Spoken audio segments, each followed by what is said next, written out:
Kanchan Ibrahimpur present by Maithili Tips.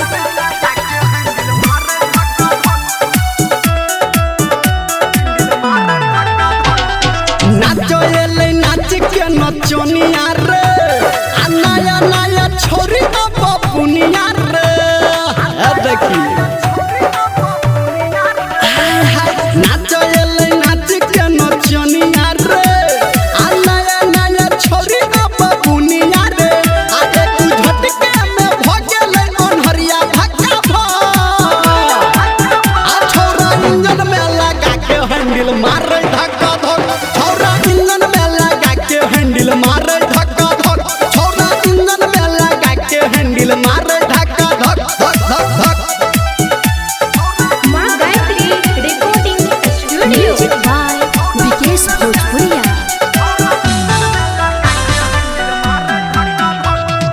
Kanchan Ibrahimpur हे हल्ला गुल्ला हुआ लगले एकरे ऊपर छौरा डीजे वाला कर लगले झकर रे हल्ला गुल्ला हुआ लगले एकरे ऊपर छौरा डीजे वाला कर लगले झकर सब अनहरिया में कर लगले एकरा टका टक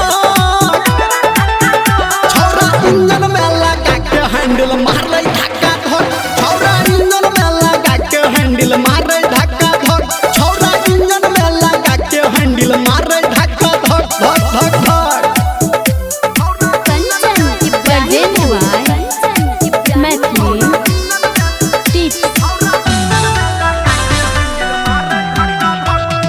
कंचन इब्राहिमपुर हाँ मौका पर चौका छौरा दिल कोई लगाए आ छौरी सबके दिल कोई एलाउंसर भागे